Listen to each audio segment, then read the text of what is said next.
다 같이 성경 보시겠습니다. 오늘 성취될 하나님의 말씀은 마가복음 10장 46절에서 52절입니다. 신약성경 73페이지입니다. 오늘 성취될 하나님의 말씀은 마가복음 10장 46절에서 52절 말씀입니다. 다 찾으셨으면 한 절씩 교독하시겠습니다.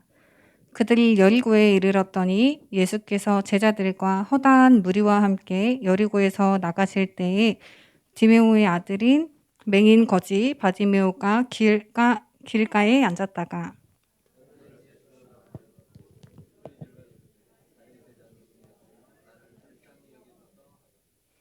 많은 사람이 꾸짖어 잠잠하라 하되 그가 더욱 크게 소리질러 이르되 다윗의 자손이여 나를 불쌍히 여기소서 하는지라.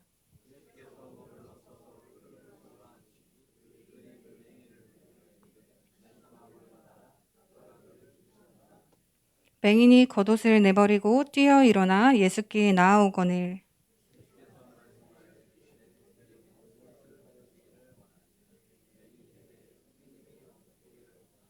함께 하시겠습니다.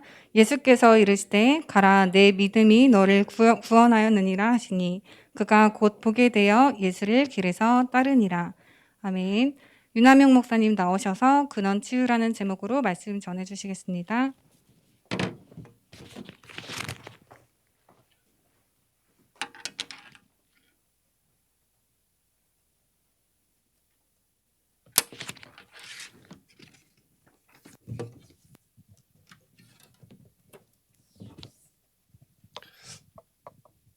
오늘 본문의 말씀을 읽으면서 드는 생각이 현실은 참 어렵다. 현실에서는 불가능한 것들이 참 많다라는 생각들을 했습니다. 당연히 그렇지만 우리의 생각대로 세상이 돌아가지 않지 않습니까? 그죠? 예. 내 뜻대로 되는 거 별로 없습니다. 다 타인에 의해서 하게 되고. 그래서 보니까 우리가 현실 앞에 섰을 때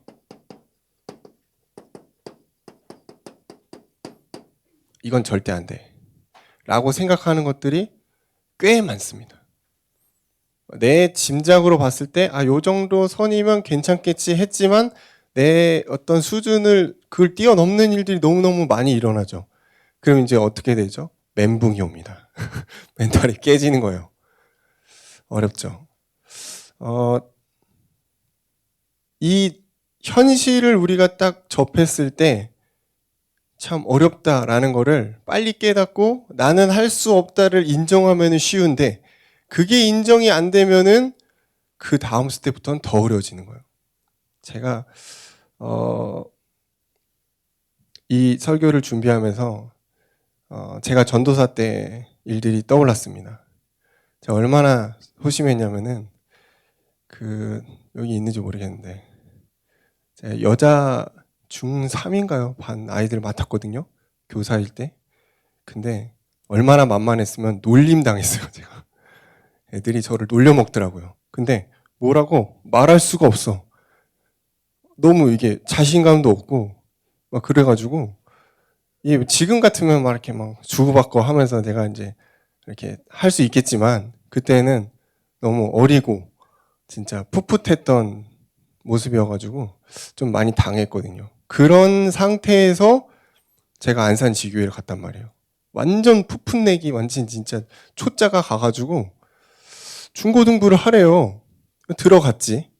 들어갔는데 진짜 여기 요 공간쯤 될 것 같아요. 여기서부터 요 공간. 크지 않은 공간에 딱 들어갔는데 교사분이 3분인가 있었고 학생이 1명 앉아 있었어요. 그쵸. 예, 중고등부죠. 중등부만 있는데 그 친구가 있었어요. 그리고서 다른 애들은 어디 있습니까? 그랬더니 다음 주에 올 거라는 둥 막 이러더라고요. 그래서 많이 오나? 그랬더니 다음 주에도 2명인가 1명 왔어요. 그래서 교사와 학생이 수가 같은 상태로 1년을 했거든요. 어땠을까요, 마음이? 제가 안양에 있을 때는 한 반에 그래도 5, 6명 있는 반을 맡고 했단 말이에요. 근데 야 이거 진짜 어렵다. 그나마 있는 학생은 잘 듣지도 않아. 눈이 풀렸어. 딴 곳을 보고 있고 교사들만 엄청 열심히 집중하는데 이게 좀 힘들더라고요. 그래, 그렇구나. 대학 청년부가 있대요. 그래서 대학 청년부가 지금 예배를 드리지 않지만 대학 청년부를 또 해보라는 거예요. 그래서 알겠다고 그래서 예배 시간이 언제입니까? 아직 안 정해졌대요. 그럼 어디서 모이나요? 모인 적이 없대요. 그럼 어떻게 해야 되나요? 우리 청년 한 분이 계신데 그분과 편의점에서 얘기를 하재요. 그래서 그 편의점에서 또 어떤 중직자 한 분과 이제 우리가 예배를 언제 시작해야 되냐부터 해서 한 몇 주를 또 했어요. 그렇게 대학 청년을 시작했어요. 그러니까 이게 뭘 할 수 있는 그게 아닌 거예요. 너무너무 쉽지 않구나. 정말 부푼 꿈을 안고 갔는데 정말 이 절대 불가능의 현장이 딱 부딪힌 거죠. 시작하자마자 나 정말 낙심이 되는 거예요. 내가 뭘 할 수 있는 상황도 아니고 참 그렇더라고요. 근데 하나님이 그 한 명의 아이 또 다른 중직자의 아이 이렇게 보게 하시면서 이 친구들을 마음에 담게 하고 나는 안 돼. 나는 안 되기 때문에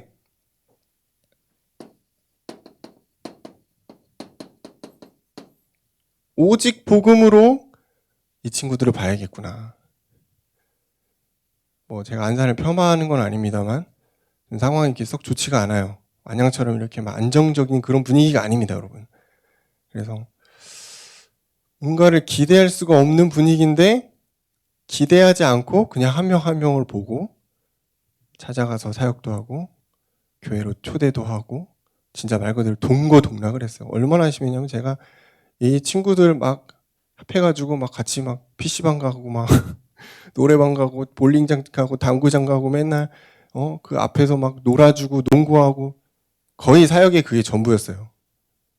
그렇게 이제 하면서 조금씩 복음을 설명하고 얘기하고 그러니까 얘네가 조금씩 친구들을 막 데려오는 거예요.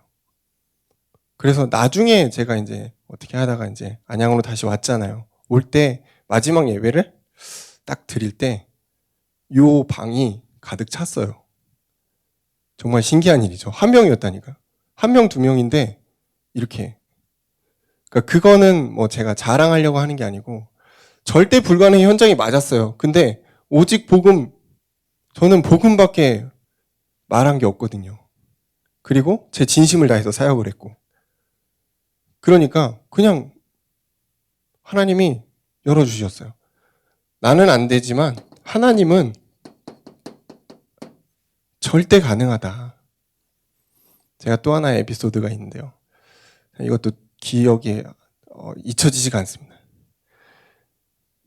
그 꼬맹이들 몇 명 데리고 제가 대길이에 가서 뭘 했어요. 여러분 잘 모르시죠? 하도 오래전 일이라. 뭘 했는데 정말 기대하지 않고 한 3개월 준비했거든요. 1등 했어요. 대길이 거기서. 잘한 건 아니에요. 제가 그 영상이 없으니까 못 봤지만 정말 엉망으로 했는데 기특해서 주신 것 같더라고요.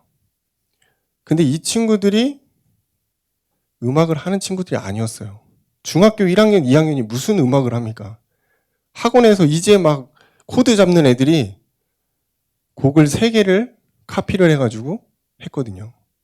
진짜 3개월 연습했어요.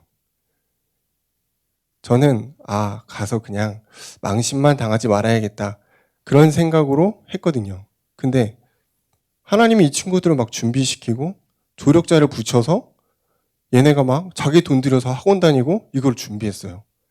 그리고 그거 지나고 나서 사실은 굉장한 이제 어떻게 보면 부흥의 타임이 있었거든요. 아까 제가 이제 대학 청년 얘기했잖아요. 편의점에서 한 명 데리고 했던 거. 그거 하고서 안 나오는 중직자 자녀들 다 전화하고 연락하고 만나고 복음에 대해서 얘기하고 이렇게 하니까 이 친구들 조금씩 나오고 마음이 전혀 관심이 없는 친구들이거든요. 노는 거 뭐 좋아해. 같이 놀아줬지. 그러니까 진짜 이 친구들이 한 명 한 명 교회로 왔어요. 그래서 나중에 제가 수련회인가 뭔가 한번 가가지고 어떻게 하다 보니까 카운트가 됐잖아요. 15명이 왔더라고요. 와, 한 명에서 15명. 굉장히 큰 거죠. 뭐 안양에서는 뭐 15명 뭐 쉬운 건데 이게 있을 수 없는 일이 일어난 거죠. 제가 만약에 저의 한계에 그냥 인정하고 이건 안 돼. 이건 하나님 하셔도 안 돼. 그런 마음을 갖고 진행했다면은 그런 일이 일어나기 어렵겠죠. 저는 지금 제 수준에서 제 사역 안에서 이런 예를 든 거고요. 여러분 여름대로 각자의 현장이 있으니까요. 하나님 주신 응답들이 있습니다. 근데 그 현장에서 현실을 보는데 이건 안 돼. 거기에만 매여 있으면은 진짜 그건 안 돼요. 자, 빨리 그건 인정하셔야 돼요. 나는 안 돼. 오케이. 근데 복음 안에서 하나님이 하시면 가능하다. 완전 가능하다. 나는 거기에 낙심하지 않고 하나님의 그 인도를 끊임없이 따라가면 된다. 사실 저는 뭐 안양에서 뭐 이렇게 중등부 또 찬양팀 맡고 청년부 맡아 이렇게 가잖아요. 근데 그런 것들보다 사실 그때 첫 사역의 어떤 그 열매들이 굉장히 마음에 남아요. 그만큼 절박했다니까요. 여기는 기반이 있잖아요. 여기는 이제 사실 조금만 하면은 우리 청년들 막 하거든요. 거긴 아예 없는 그냥 나띵의 현장이에요. 근데 이렇게 하나님이 역사하시는구나. 자, 우리 청년들의 현장 쉽지 않습니다. 그죠? 아무리 둘러봐도 여러분 도와주는 사람도 없지. 낙심될 일만 있지. 맨날 상사한테 깨지지. 나의 미래는 두렵지. 결혼을 할 수 있을까? 어떻게 해야 되지? 고민 엄청 많이 되잖아요. 지금 딱 그 현실이지. 안 되는 현실이야. 근데 거기에 머물러 있으면 안 돼요. 진짜는 하나님이 준비해 두신 게 있단 말이에요. 여러분이 진짜 복음에 목숨 걸고 진짜 복음 안에서 제대로 준비하잖아요.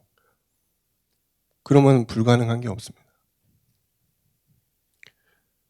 내 주장, 내 고집, 내 생각 여기에 매여서 다 커트당하고 있는 거예요.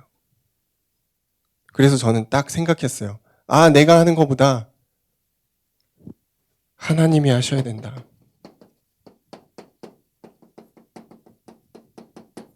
하나님이 하시는 게 훨씬 안전하고 훨씬 빠르고 훨씬 가치 있습니다. 근데 자꾸 우리가 뭔가를 해보려고 거기에 하나님을 끼워 맞추고 그러고 있단 말이에요. 그러면 참 쉽지가 않아요. 오늘 제목이 근원치유입니다. 이 바디메오라는 사람이 맹인, 안 보이는 사람이죠. 언제부터 눈이 멀었는지는 잘 모르지만 이게 그 당시의 의학으로는 지금도 그렇지만 어려워요. 닦기가 어려워요. 이건 불가능입니다. 현실적으로 안 되는 거예요. 근데 어떻게 됐죠? 성경에 보니까 이 사람이 예수께 나와서 예수님의 이름을 부르고 믿음으로 나아갈 때 고침받았거든요. 예수님 뭐라고 그러시죠? 이 52절 가라 내 믿음이 너를 구원하였다. 어마어마해요. 뭐 예수님 앞에 가가지고 뭐 침태 뱉고 눈 바르고 이런 거 안 했다니까요. 물론 다른 성경에서는 했습니다만 바디메오는 이거 안 했어요. 그냥 믿음으로 예수님 내가 낫기를 원합니다. 그랬더니 예수님이 뭐라고 그러죠? 네 믿음이 너를 구원했다. 하나님이 하신다 이게 뭐예요? 결국 믿음을 얘기하는 거예요. 믿음이 있는 자와 믿음이 없는 자는 이렇게 많은 차이가 있습니다.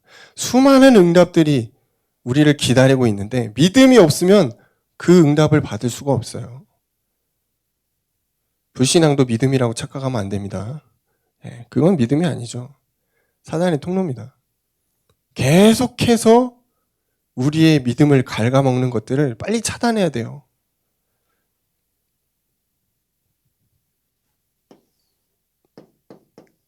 아이, 또 쓰다 말았구만.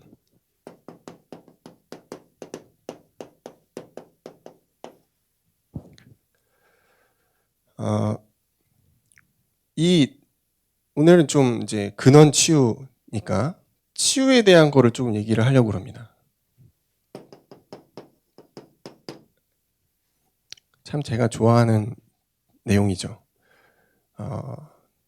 저는 스스로 치유 대상자라고 생각했습니다. 사역자가 되기 전에도 그랬고 사역자가 된 후에도 그랬습니다. 물론 지금도 여전히 진행 중입니다. 제 목표는 사실은 이제 한 분이 있어요. 저희 교회 한 분이 있어요. 모든 목회자의 모델 있죠. 그분 같은 어떤 흔들리지 않는 믿음의 그 반석의 그 단계까지 가는 게 사실은 저는 목표인데 쉽진 않아요. 왜? 끊임없이 사단은 우리를 속이고 염려시키고 그래서 이 참 치유라는 게 완전한 치유가 참 쉽지 않다. 치유는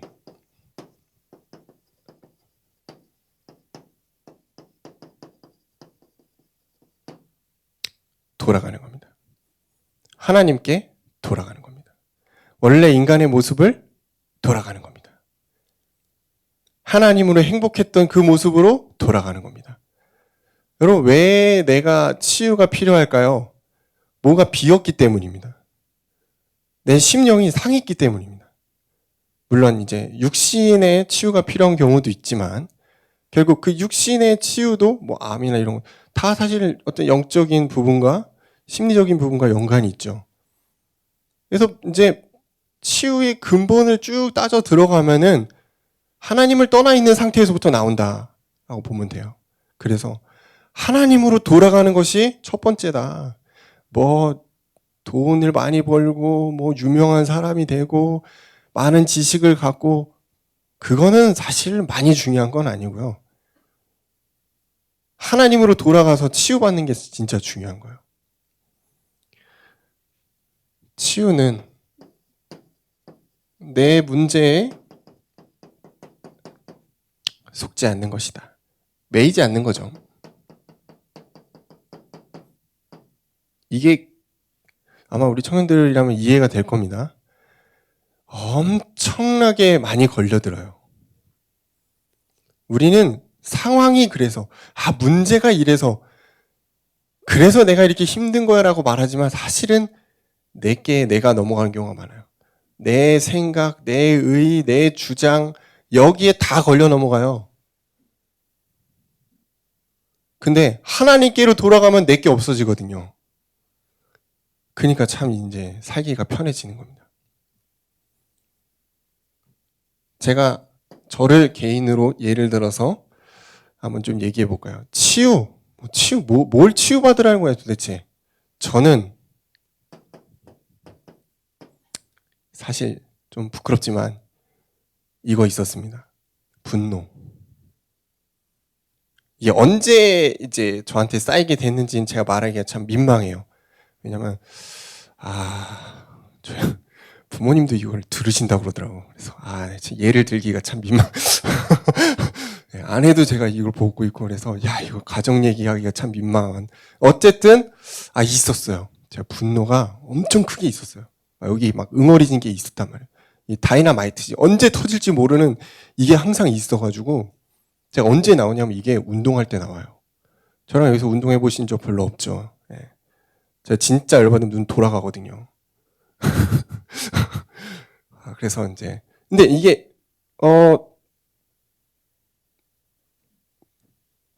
요거 조금 제가 체험하고 들어갔는데 혈기가 좀 사라졌어요.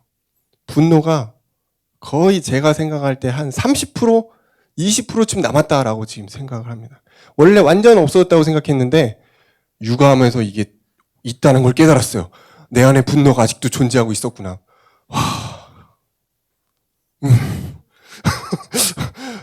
이거 어떻게 해야 되지? 기도해야 되는데 기도는 안 되고 이거 화만 나고 아무튼 분노가 저 있었어요. 예. 그리고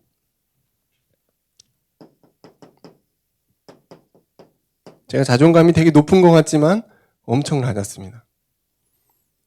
그래서 이 자존감이 낮은 사람들의 특징 뭔지 아시죠? 다 자기 탓으로 돌려. 누가 막 뭐라고 그러면은 자기가 잘못한 것도 아닌데 그러면 이제 내가 왜 잘못했어 얘기해야 되는데 그래 나 때문에 그랬어. 이렇게 막 자기 혼자 막 스스로 막 쭈르륵 작은 사람이 되는 거죠. 혼자 막 상처받아 있고 아무 그것도 아닌데 혼자 막 눌려 있어. 너무 힘든 거지. 업다운 뭔지 아시죠? 이게 무슨 조증 환자도 아니고 기분이 좋았다가 낮췄다가 널뛰기를 맨날 해. 어떨 때 보면 기분 엄청 좋아서 막 활발하게 하다가 어떤 날은 왔냐? 이게 막 엄청 제가 좀 사실 어릴 때 그런 게 좀 있었습니다. 그래서 사람들이랑 말하는 거 별로 안 좋아하고 운동으로 사람 사귀고 게임으로 사람 사귀고 그랬거든요. 업다운이 있었거든요. 그러다 보니까 뭐 어쩔 수 없이 뭔가에 빠지게 되더라고요. 중독. 제가 여러 번 얘기하지 않았습니까? 저는 게임에 좀 빠졌었다고. 그렇다고 게임을 잘하는 것도 아니야. 그래서 아내가 항상 저한테 놀려요. 당신은 뭘 했다는데 맨날 나한테 지냐. 제가 아내한테 볼링도 지고 당구도 지고 얼마 전 그 아이들이랑 이제 펜션 놀러 갔다가 그 앞에 그 철권 같은 거 있었거든요. 한 판 붙었지. 졌어. 10판 했는데 3판 이기고 다 진 것 같아요. 뭐 열심히 했다는데 왜 이렇게 못하냐. 그래서 내가 하는 거는 그 분야가 아니었다. 이제 이러는데 어쨌든 뭐 열심히는 하고 집중해서 뭐 중독돼서 했는데 잘하지는 않아. 그래서 잘했으면 제 프로게이머 됐겠죠. 하여튼 뭐 이런 것들 여러 가지 그 개인마다 다 있지 않습니까? 자기가 좋아하는 거. 그러면서 자기 의가 너무 강했어. 오죽하면 제가 어릴 때 천상천하 유아 독존 이랬다니까. 너무 나 혼자 잘난 줄 알았어. 그러면서 또 자존감은 엄청 낮아. 이상한 인간인 거지. 진짜 이상해. 지금 생각해보니까 약간 좀 이상하구나 내가. 저는 그게 정상인 줄 알았어요. 근데 지금 돌이켜보니까 이게 다 복음을 막는 치유받아야 될 것들이에요. 하나같이 다 좋지 않은 것들이었어요. 이건 이제 제 얘기는 아닙니다. 일반적인 거. 영적 문제, 특히 뭐 정신 문제 이런 거 있죠. 정신 문제가 오는 건 뭐 여러 가지가 있죠. 가문에 내려오는 것도 있고 부모로 인한 상처도 있을 것이고 자기 혼자 이렇게 갖고 있는 것도 있고 여러 가지 이제 정신의 문제들 이게 이제 영적 문제라고 불리잖아요. 또 이제 육신의 문제죠.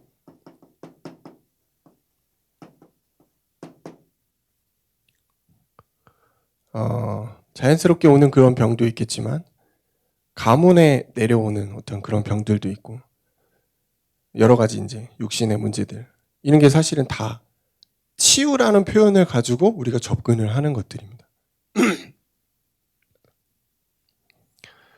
좋냐 나쁘냐 뭐 이것보다는 기준은 뭘까요? 영적 문제, 치유 여기에 대한 기준이 뭘까?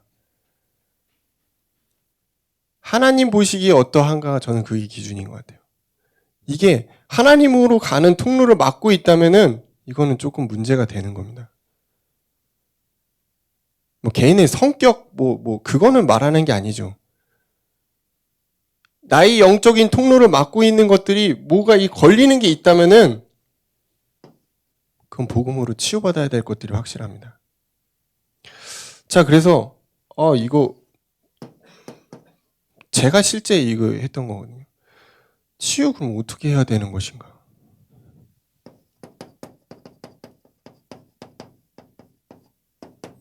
열쇠가 있을 것인데 분명히 문제가 왔으면 풀려야 될 거 아니에요. 치유의 키가 있는데 저는 이건 같아요.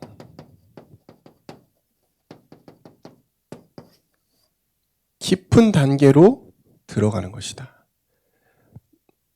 내가 내 생각을 잃어버릴 정도로 깊은 단계로 들어가는 거예요. 불도에서 말하는 무아지경의 단계로 가는 겁니다. 여기까지 가보신 분 있으십니까, 혹시? 없을 거예요. 그죠? 네, 여기까지 가는 사람 드물어요. 그 사람은 거의 교육자로 갑니다. 근데 지금 본부나 목사님 메시지 중에 계속 나오죠. 기도에 대한 거. 깊이 기도해라. 시간을 정해놓고. 왜 그러냐? 이게 키예요. 이게 치유의 키예요. 깊이 들어가지 않으면 치유되지 않는다니까요.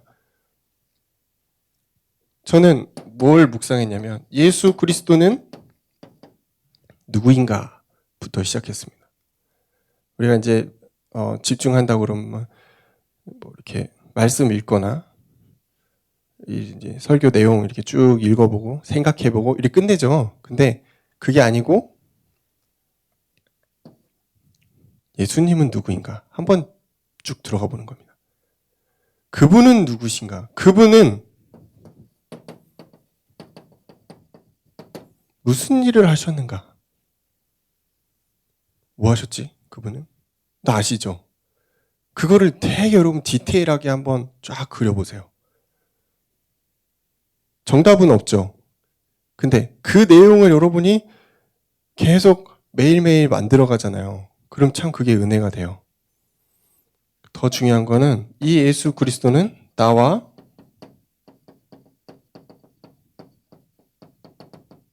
어떤 관계가 있냐 이거예요.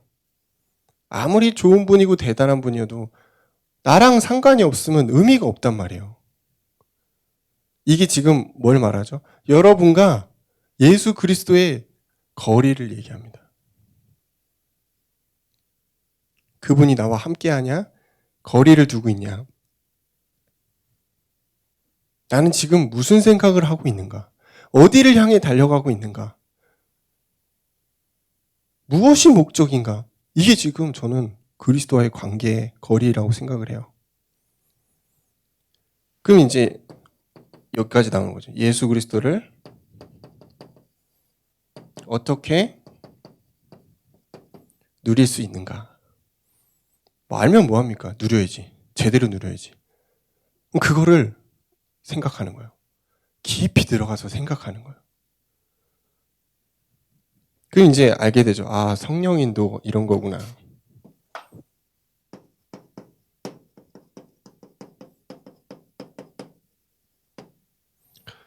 하루아침에 치유가 되는 건 아닙니다. 시스템으로 들어가야 돼요. 처음에는 그래요.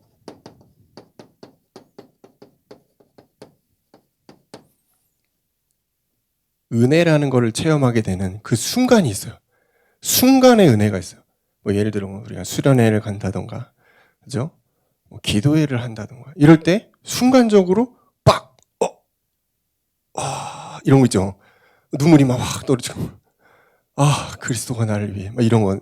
뭐 아무리 이런 경우가 흔하진 않지만, 뭐 찬양하는데 마음이 너무 울컥한다. 뭐 이런 것들 여러 가지 다 통틀어서 순간의 은혜들이 우리에게 오죠. 근데 이거를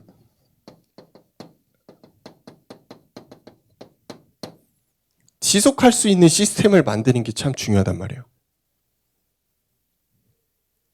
은혜를 지속할 수 있는 시스템은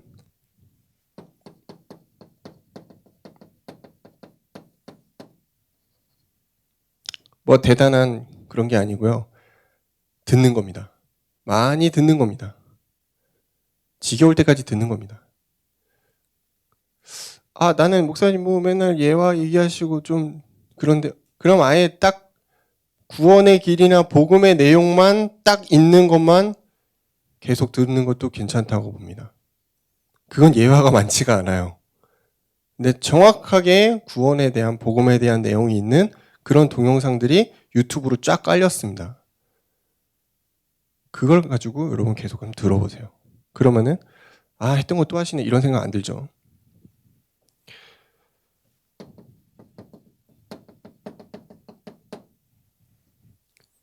우리가 강단의 말씀을 놓치고 은혜를 받는다는 건 참 어려워요. 그래서 강단의 말씀을 시간이 되는 한 한번 써보는 겁니다. 녹취를 하는 거죠. 녹취가 안 되면 그냥 이렇게 들으면서 따라라락 써보는 거죠. 이런 쓰기. 또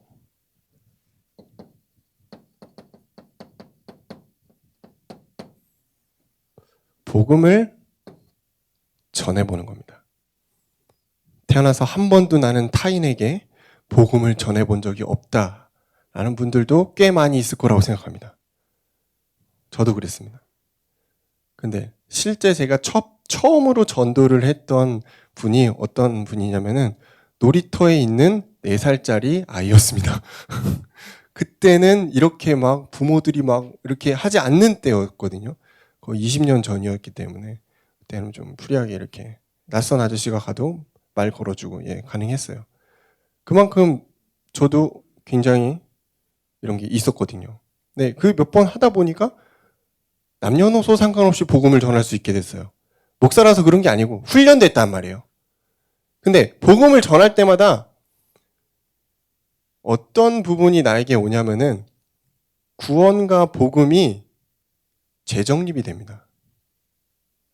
이 사람이 복음을 받든 안 받든 상관없어요. 물론 받으면 더 은혜가 되지만 안 받아도 구원의 길을 이 사람에게 하고 복음을 설명할 때 이상하게 은혜가 온단 말이에요. 그래서 은혜를 지속할 수 있는 시스템을 여러분이 한번 만들어 보세요. 충분히 가능합니다. 그러면 이제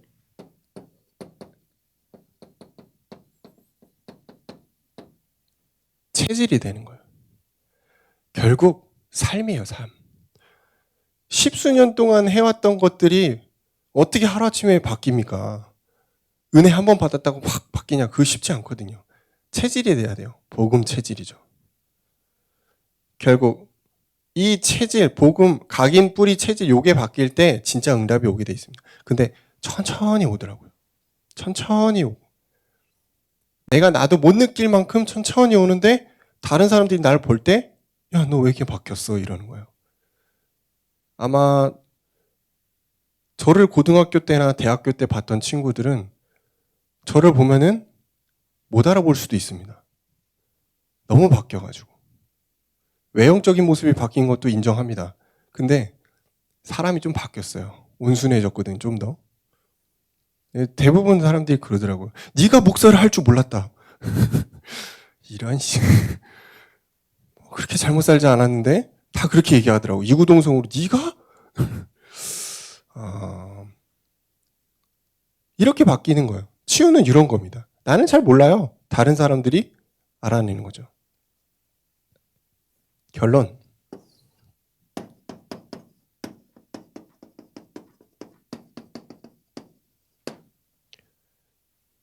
어디까지 가야지 내가 진짜 하나님 은혜로 치유받았구나라고 말할 수 있냐면은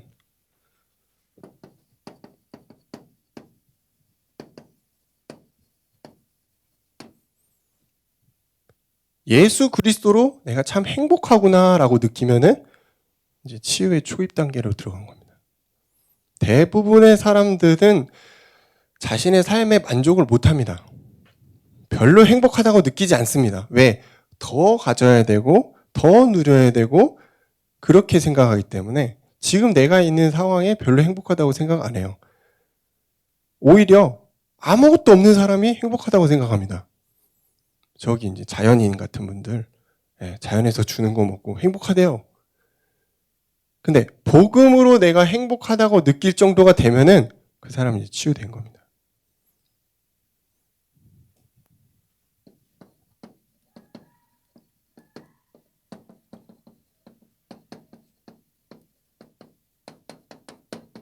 다른 것에 마음을 빼앗기지 않을 정도가 되면 이제 치유된 게 맞아요. 근데 자꾸 내가 뭔가 걸려.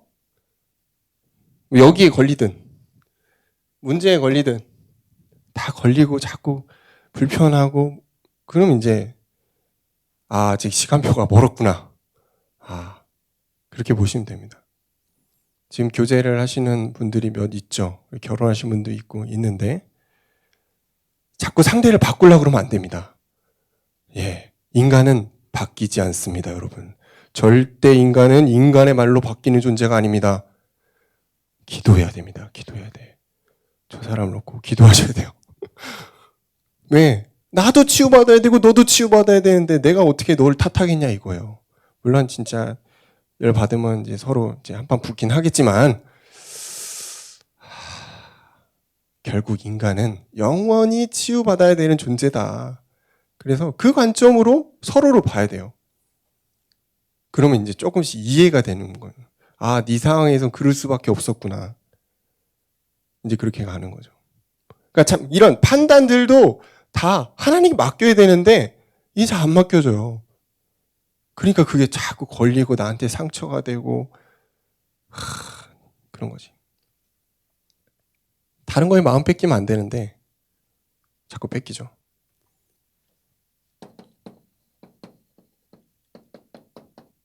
흔들리지 않는 거죠. 그러면은 내가 성경에서 말하는 진짜 새로운 피조물이 됐다는 걸 알게 됩니다. 아, 내가 완전 다른 사람이 됐구나. 내가 완전히 다른 삶을 살고 다른 목표를 향해 달려가고 있구나라는 걸 깨닫게 됩니다. 야, 이거구나. 이게 그리스도의 복음으로 완전 치유받은 그 사람이 받는 응답들이구나. 그러니까 이제 이게 불평할 것도 없어요. 일이 이렇게 되면 이렇게 된 대로 하나님의 은혜요. 그죠? 일이 저렇게 되면 저렇게 된 대로 하나님의 뜻과 계획이 있는 거지. 거기에 대해서 우리가 가타부타 할 그럴 필요가 없는 거예요. 근데 그걸 하기 시작하면은 이제 또 매이는 겁니다. 자, 근원 치유입니다. 여러분 결국은 믿음이에요, 믿음. 믿음으로 복음으로 들어가게 되면은 자연스럽게 바뀌게 돼 있어요. 우리는 바꿀 수 없어. 하나님이 여러분을 바꿔 가십니다. 하나님이 여러분의 가족을 바꿔 가십니다. 하나님이 여러분의 현장을 바꿔 가십니다. 우리 청년들은 그 관점으로 봐야 돼요. 내가 다 바꾸려고 그러면 죽습니다. 암 걸려요. 나는 못 바꿉니다. 절대 불가능이라니까. 하나님이 하십니다. 기도하겠습니다. 감사합니다. 근원치유 주시는 그 예수 그리스도의 능력을 믿고 의지하는 한 주가 되도록 역사하여 주옵소서. 예수님 이름으로 기도합니다. 아멘.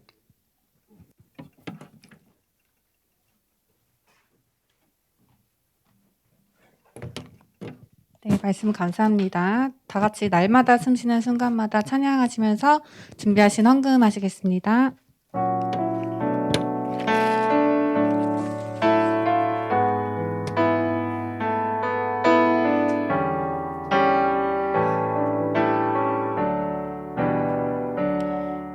날마다 숨쉬는 순간마다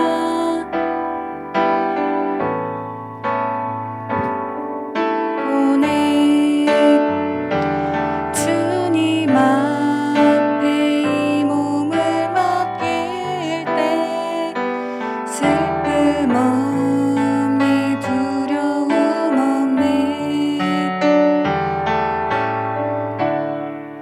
그 자비로운 손길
광고하겠습니다.